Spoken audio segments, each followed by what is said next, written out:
26 പേരായിരുന്നു, ഇപ്പം 16 പേരേ ഉള്ളൂ. ആൾക്കാർ കുറഞ്ഞു വരിക. ഭയങ്കര വാട, വേസ്റ്റ് കളയാനൊക്കുന്നില്ല, ഭയങ്കര വാട, വെള്ളം കൊള്ളത്തില്ല. അതുകൊണ്ട് ആൾക്കാരെല്ലാം താമസം മാറി പോവുക. മെയിൻ പ്രശ്നം വെള്ളമാണ്. ഇതിന് ഭയങ്കര സ്മെല്ലാണ്. ഞങ്ങൾക്ക് ഇവിടെ നിൽക്കാനൊക്കെയല്ല, എല്ലാവർക്കും അസുഖമാവുക. ശ്വാസം മുട്ടലും പിന്നെ അസുഖങ്ങളും കാര്യങ്ങളും ആയതുകൊണ്ട് എല്ലാവരും ഇങ്ങനെ മാറി പോവുക.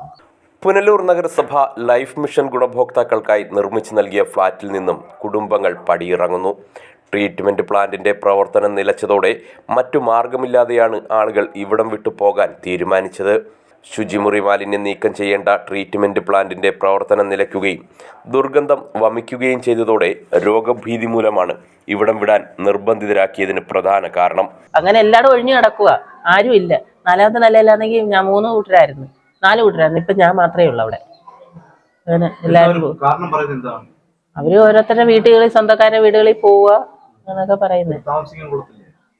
വാടക ഭയങ്കര. ഇവിടെ വന്ന് നിൽക്കാനൊക്കത്തില്ല. വെള്ളം കോരാൻ പോലും ഞങ്ങളിൽ അവിടെ വീടുകളിൽ നിന്നാണ് വെള്ളം കോരുന്നത്.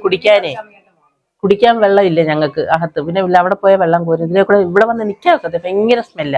അതുപോലെ തന്നെ വേസ്റ്റ് ഇടുന്നതിന് സൗകര്യം അവിടെ അത് തന്നെ. എല്ലായിടും ഇവിടെ ഭയങ്കര വാടക. മുൻവശത്തോട്ട് വന്ന് നിൽക്കാനൊക്കത്തില്ല. അസുഖങ്ങൾ ഇപ്പൊ എല്ലാവർക്കും അസുഖങ്ങളാണ് ഇവിടെ വന്ന്. അസുഖം ഇല്ലാത്തവർക്ക് ഇപ്പൊ അസുഖമാണ്. ശുദ്ധജലം ലഭിക്കുന്നില്ലെന്നും ഓരുജലം മാത്രമാണ് കിട്ടുന്നതെന്നും ഫ്ളാറ്റിലെ താമസക്കാർ തന്നെ പറയുന്നു. അടിസ്ഥാന സൗകര്യങ്ങൾ ഒന്നും ഒരുക്കാതെയാണ് ഫ്ളാറ്റ് ഗുണഭോക്താക്കൾക്ക് കൈമാറിയതെന്നും ആക്ഷേപമുണ്ട്. ഇവിടുത്തെ ഈ ഫ്ലാറ്റ് എന്ന് പറയുന്നത് അത് ആ വേസ്റ്റ് വരുന്ന സാധനമാണ്. അതിപ്പോൾ ഇന്നലെ 2 പിള്ളേർ വന്ന് എന്തൊക്കെ ചെയ്തിട്ട് പോയി, അതിൻ്റെ പുറകെ അത് നിന്നതാണ്. ഇതുവരെ പിന്നെ അത് ഓണായിട്ടില്ല. അതായത് മണ്ടേ കൂടെ വെള്ളം കവിഞ്ഞൊഴിഞ്ഞ് എന്തോ ഒരു വാടയായിരുന്നു. മനുഷ്യനല്ലേ നമ്മൾ ഇവിടെ കിടക്കുന്നില്ലയോ, മനുഷ്യനായിട്ട് വരുന്നില്ല. അതുപോലെ തന്നെ കുടിവെള്ളം എന്ന് പറഞ്ഞാൽ ഒരു ശകലം നമുക്ക് ഉപയോഗിക്കാം. എന്നാണ്ട് നോക്ക്, ഞാൻ കുപ്പിവെള്ളം മേടിച്ചുകൊണ്ടിരുന്നത് 20 ലിറ്ററിൻ്റെ 60 രൂപ വീതം കൊടുത്ത് ഞാൻ കുപ്പിവെള്ളം മേടിച്ചുകൊണ്ട് ഞാൻ ഉപയോഗിക്കുന്നത്. ഇവിടുത്തെ വെള്ളം ഉപയോഗിക്കാൻ കൊള്ളത്തില്ല. പിന്നെ അങ്ങനെ നമ്മൾ ഈ ഫ്ലാറ്റ് തന്നു പറയുന്നത് ശരി തന്നെ. നമുക്ക് വാടക ഇല്ലെന്ന് മാത്രമേ ഉള്ളൂ. കറണ്ട് ചാർജ് അടയ്ക്കണം. വെള്ളം ഈ കലക്കവെള്ളം ഒഴിക്കുന്നതിന് 100 രൂപ വീതം മാസം തോറും നമ്മൾ കൊടുക്കണം, മോട്ടർ ഇടുന്നതിനാണെന്നും പറഞ്ഞ്. അവിടെ പിന്നെ വാട്ടർ അതോറിറ്റിയിൽ നിന്ന് മേടിച്ചാൽ 2 മാസം കൂടുമ്പോൾ 100, 105, 110 രൂപ ആവത്തുള്ളൂ. 2 മാസം 2 മാസം. ഇത് 100 വീതം നമ്മൾ കൊടുക്കണം. എന്നാലും ഈ വെള്ളം കൊള്ളത്തില്ലല്ലോ. ഈ കൊടുക്കുന്നതുകൊണ്ടല്ല, 100 രൂപ കൊടുക്കാം നമുക്ക്. പക്ഷേ ഈ വെള്ളം നല്ലതായിരുന്നെങ്കിലും വേണ്ടിയില്ലായിരുന്നു. അത്രയ്ക്ക് ഗതികെട്ട് നമ്മളിവിടെ കഴിയുന്നത്. കഷ്ടമായി. എന്തായാലും നമുക്ക് കുടിവെള്ളമെങ്കിലും നമുക്ക് നല്ലൊരു തന്നതിന് നമുക്ക് സമാധാനം ഉണ്ടായിരുന്നു. അതുപോലെ ഇവിടെ ഇല്ലാത്ത ആൾക്കാർ കൊഴിഞ്ഞു. കുറേ പേരൊക്കെ പോയി. ഞാനിപ്പോൾ 2 മാസമാണ് ഞാൻ വരുന്നില്ലെന്ന് പറഞ്ഞിരുന്നത്. കാര്യം എത്രയ്ക്ക് ഇവിടെ കുടിവെള്ളം, മെയിനായിട്ട് വെള്ളം. എനിക്ക് ഒന്നാമത് സുഖമില്ലാത്ത ഞാൻ വെള്ളം മേടിച്ച് ചുമന്നുകൊണ്ട് വരും. ഞാൻ 50 രൂപ കൊടുത്താൽ ഇവിടെ വന്നിട്ട് മേളി കൊണ്ടുപോയി. 44 കുടുംബങ്ങൾക്ക് താമസിക്കാൻ വേണ്ടി നിർമ്മിച്ച ഫ്ളാറ്റിൽ മാലിന്യ സംസ്കരണത്തിനുള്ള സൗകര്യങ്ങളും ഇല്ല.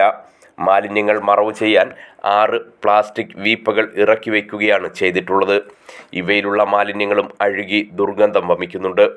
26 കുടുംബങ്ങൾ ഉണ്ടായിരുന്നതിൽ 10 കുടുംബങ്ങൾ ഇവിടം വിട്ടുപോയി. ഫ്ളാറ്റിൻ്റെ പരിസരം കാടുമൂടി പാമ്പുകളുടെ താവളവുമായി. കഴിഞ്ഞ മെയ് 31-നാണ് ഓരോ ഗുണഭോക്താവിനും രേഖാമൂലം ഭവനങ്ങൾ കൈമാറിയത്. ആ ഫ്ളാറ്റിൽ ഇന്നലെ 2 പയ്യന്മാർ വന്ന് എന്തോ ചെയ്ത് അതിന്റെ മണ്ടയിൽ കൂടെ വെള്ളം കവിഞ്ഞൊഴുകി കഴിഞ്ഞ് കുറച്ചു നേരം കഴിഞ്ഞപ്പോൾ അത് നിന്നു. അത് കഴിഞ്ഞതൊക്കെ ഇതുവരെ അത് വർക്കായിട്ടില്ല. അതിന്റെ മെയിനായിട്ടുള്ള കാര്യം അതിന്റെ വാടയാണ് ഞങ്ങൾക്ക് സഹിക്കാൻ വയ്യാത്തത്. വായി വരുന്ന ഉമിനീര് പോലും ഞങ്ങൾക്ക് കീപ്പോട്ട് ഇറക്കാൻ വയ്യാത്ത രീതിയിലുള്ള വാടയാണ് വരുന്നത്. പിന്നെ വെള്ളത്തിന്റെ ബുദ്ധിമുട്ട്. വെള്ളം കൊടു ഓരെന്ന് പറഞ്ഞാൽ കലക്കലെന്ന് പറഞ്ഞാൽ വേറും എക്കൽ കലക്കൽ. നമ്മൾ പാത്രത്തിൽ പിടിച്ചു വെച്ച് കഴിഞ്ഞാൽ പാത്രം പോലും ചുമന്നാകുക വെള്ളം കാരണം. ക്ലോസറ്റ് പന്നലാകുക, പിന്നെ വാഷ് ബേസിൻ പന്നലാകുക. വെള്ളത്തിന്റെ കുഴപ്പം കൊണ്ടാണ് ഇതൊക്കെ സംഭവിക്കുന്നത്. ഇങ്ങനെയുള്ള വെള്ളം തന്നാൽ ഞങ്ങളെങ്ങനെ കുടിക്കാനാ? ഇവിടെ കൊണ്ടുവന്നൊഴിക്കുന്ന വെള്ളം എന്ന് പറഞ്ഞാൽ ഞങ്ങൾക്ക് വിശ്വാസമില്ല. ആ വെള്ളത്തെ, ആ വെള്ളം ഞങ്ങൾക്ക് ഒരു വിശ്വാസമില്ല. മുരളി തുളസി എന്ന് പറയുന്ന ഒരുത്തം കൊണ്ടുവന്ന് വെള്ളം ഒഴിച്ചിട്ട് പോകും. വെള്ളം പിടിക്കാൻ ചെല്ലുമ്പോൾ വെള്ളത്തിൽ ഒരു വല്ലാത്ത സ്മെല്ല്. അത് എവിടെ നിന്ന് വരുന്ന വെള്ളം? ആറ്റിൽ നിന്ന് പിടിച്ചുകൊണ്ട് വരുന്ന വെള്ളമാണോ, പിന്നെ വാട്ടർ അതോറിറ്റിയിൽ നിന്ന് കൊണ്ടുവരുന്ന വെള്ളമാണോ ഞങ്ങൾക്ക് അറിയാൻ പറ്റുള്ളൂ. ഞങ്ങൾ ആ വെള്ളം ഉപയോഗിക്കത്തില്ല. ഈ പരിസരമുള്ളവരുടെ വീട്ടിൽ പോയി ഓരോ കുടം വെള്ളം വീതം ഞങ്ങൾ എടുക്കും. അവർക്കും ഇപ്പൊ ബുദ്ധിമുട്ടായി വന്നിരിക്കുക. കാരണം അവർക്ക് കറണ്ട് ബില്ല് കൂടുന്നു. പരിസരക്കാരും വാടകയെന്ന് പറയും. വലിയ പ്രതീക്ഷയോടെയാണ് ഭവനരഹിതരായ ഗുണഭോക്താക്കൾ ഫ്ളാറ്റിലേക്ക് എത്തിയത്. നഗരസഭയിലെ ഭൂരഹിത ഭവനരഹിതർക്കായി ലൈഫ് മിഷൻ ഭവന പദ്ധതിയിൽ ഉൾപ്പെടുത്തി പ്ലാച്ചേരിയിലാണ് ഫ്ളാറ്റ് നിർമ്മിച്ചത്. 1/2 ഏക്കർ ഭൂമിയിൽ 6.87 കോടി രൂപ ചെലവിൽ 28,857 ചതുരശ്ര അടിയിലായി 4 നിലകളായാണ് സമുച്ചയം. കഴിഞ്ഞ സർക്കാരിൻ്റെ കാലത്ത് 2017 മെയ് 23-ന് മുഖ്യമന്ത്രി പിണറായി വിജയൻ തറക്കല്ലിട്ട ഫ്ളാറ്റ് കരാർ നൽകി നിർമ്മാണം ആരംഭിച്ച് ഇക്കഴിഞ്ഞ മാർച്ചിൽ പൂർത്തിയാക്കി. മെയ് 31-നാണ് നറുക്കെടുപ്പിലൂടെ നഗരസഭ ഓരോ ഭവനവും ഗുണഭോക്താക്കൾക്ക് കൈമാറിയത്.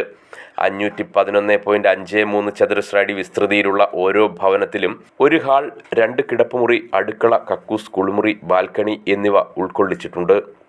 ഇവിടെ വിഷയം വെള്ളത്തിന്റെ ഏകമായ വെള്ളം നമുക്ക് നല്ല വെള്ളം, കുടിവെള്ളം കിട്ടുന്നില്ല. കുടിവെള്ളം ഉണ്ടായിരുന്നെങ്കിൽ നമുക്ക് വലിയ ബുദ്ധിമുട്ട്. ഞങ്ങളെ പോലുള്ളവർക്ക് പുറത്തു പോയി വെള്ളം എടുക്കാൻ പാടാ.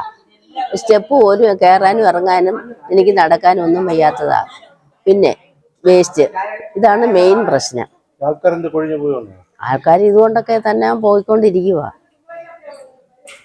അതാണ്. അല്ലാതെ നമുക്ക് വലിയ പ്രശ്നം മറ്റ് പ്രശ്നങ്ങളൊന്നും നമുക്കില്ല. നമുക്കിതാണ് വലിയ പ്രശ്നം. വെള്ളവും വേസ്റ്റിൻ്റെയും ഒക്കെ സുഖമില്ലാത്ത ഹാർട്ട് കംപ്ലൈൻ്റ് ഉള്ള ഒരു വ്യക്തിയാണ് ഞാൻ. അതിൻ്റെ മരുന്ന് കഴിച്ചിട്ട് ശ്വാസം മുട്ടല. ഇവിടെ വന്നതിന് ശേഷം എനിക്കങ്ങ് ശ്വാസം മുട്ടല.